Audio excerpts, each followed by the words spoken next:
Hi guys, and I am right here listening to Pastor Marvin Winans preach Whitney Houston's eulogy, and his message is, if you listen to what he's saying, he really is saying something powerful. And I like how he utilized the situation to minister to the world.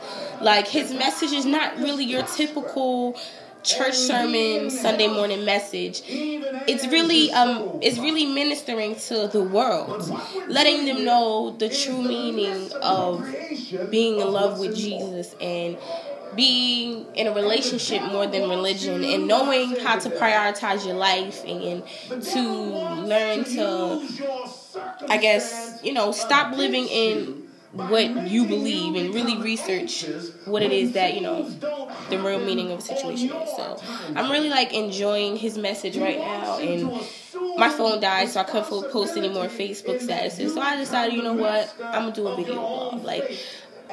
Lately, for the past maybe week, I've been really upset about this whole Whitney Houston situation, and it's not really because she was famous and it's Whitney Houston. It's just, I don't know, it was just something about her that I've always loved. I loved how pretty she was, how her poise was, how she was just Whitney Houston. She sang so pretty.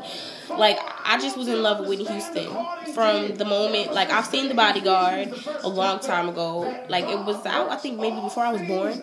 But I still seen it later on down the line. I've watched the movie.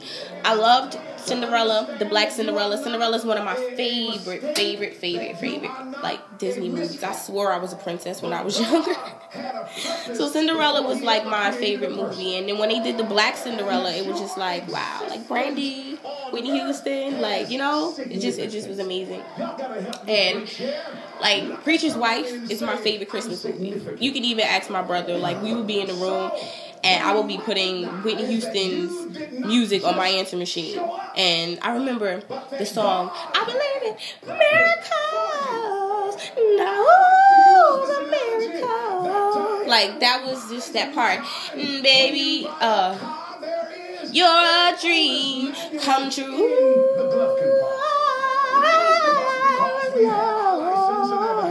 I'm free.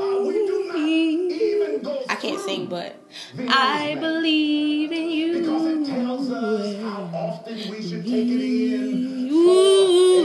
I just love that. The whole end of that song is just crazy.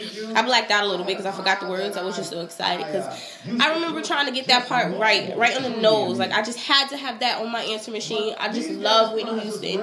I had the Preacher's Wife soundtrack. I had a lot of her music on my.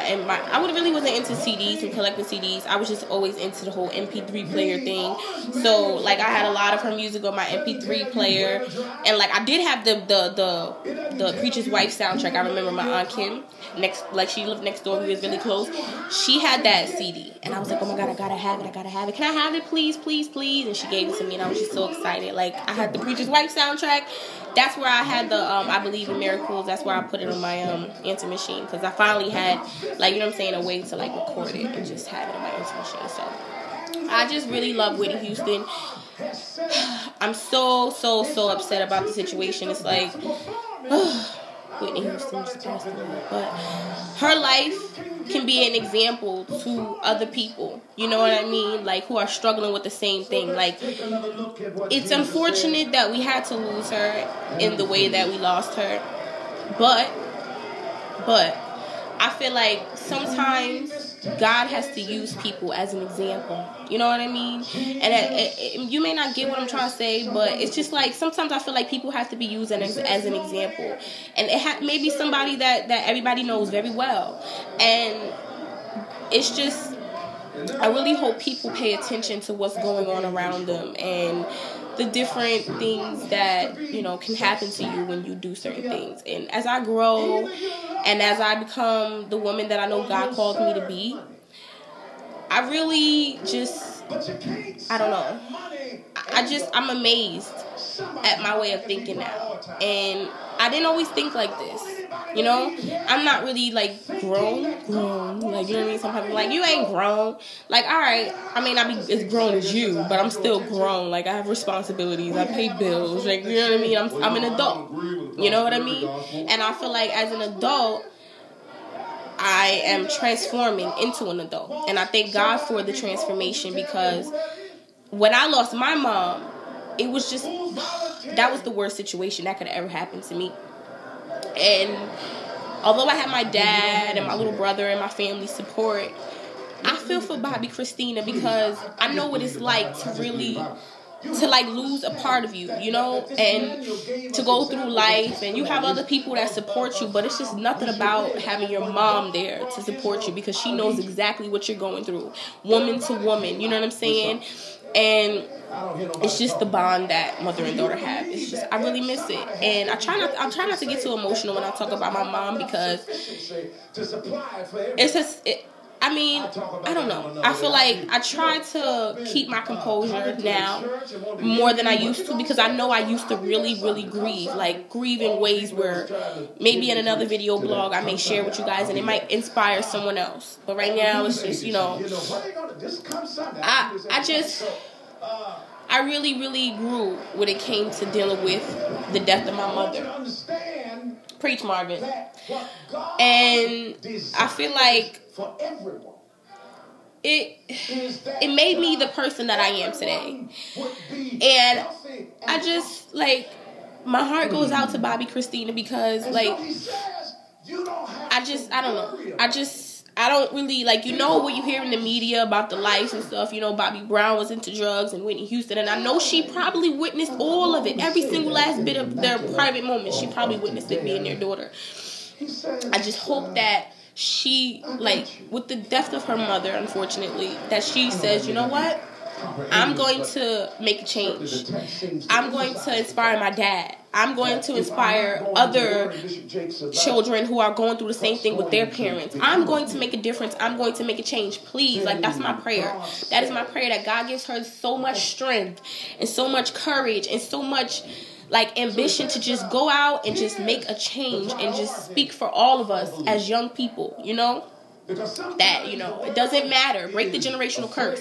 It's cut. It's done. Like, I will not be a product of my environment. I will not be a product of what people think I should be a product of. Today is the day. I feel like I just pray that she just gets that strength out of nowhere and really just make a change. I don't know. These are just my thoughts that are going on in my mind. This is what this video blog is about. I write a lot of Facebook statuses. I know you guys probably like, what? Oh my God. Like, I've had people say stuff to me, and you know what? I don't care. Like, it's my Facebook. You know what I mean? Like, you may post drama. Some people may post other things. Some people barely may post. It's just all a matter of how you feel and your preference, you know? I personally have a lot to say, you know? And I think I should write a book, you know? I started with this video blog maybe about a month ago, and it's just my way of speaking out and everything that I feel about life, about love, about anything that a typical young person may go through. And that's why it's called Growing Pains of a Young Mind, because I'm still young, I'm still growing.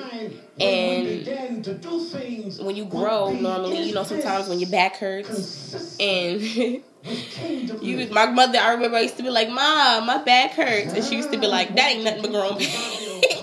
That ain't nothing but growing pains. So, you know, it's the growing pains of a young mind. I'm still young, and I know that I'm not the only person who thinks some of the things that I think or feels some of the ways that I feel. So I just wanted to post my little thoughts about what I felt about Whitney Houston, and, you know, my prayers for her family. And this is just something that it just hits so close to home, because on all levels, I love Whitney Houston.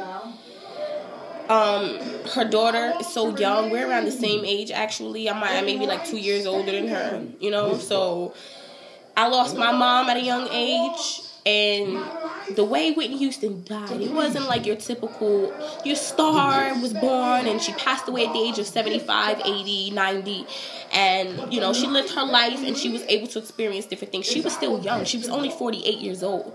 So that right there, to me, is so like, just so painful to me to know that somebody passed away in their bathtub on an overdose. We don't really know, but we're speculating that it was drug related and alcohol related, and I can only imagine the things that she was going through that led up to this point where she had to use drugs to, cope with the situation. And my heart just goes out to her and her family. And I just hope and pray, God, I pray, that Bobby Christina she gets herself together. I'm not saying nothing's wrong with her, but I just hope that she, takes some time to herself, still more, and it's going to hurt. It's going to hurt. Oh, yes, it's going to hurt. And I'm not trying to sugarcoat nothing. It's going to hurt, especially with the amount of love that they share. It's going to hurt. I just hope that she uses those memories as stepping stools to, be the role model for other people and spokesperson, for a lot of different things, because, it just hits too close to home. So I just want to end it there. And I hope you guys have a blessed Saturday afternoon. And I'm going to finish listening to Marvin Winans preach. I'm surprised that I even am doing this video blog. I just felt so inspired at one point. As soon as I heard his message, Prioritized, I was like, what? Oh my God. And it got me when they started to sing Tomorrow. I love that song. That song right there, that song that hit me close to home. I was glued to the chair since 11 o'clock this morning. And I never got up. So it's I just wanted to do this video blog to share my ideas and my thoughts and what I've been thinking for the past couple of days. So hope you guys have a blessed Saturday afternoon. Stay tuned for another video blog of Growing Pains of a Young Mom. Peace. I'm finished.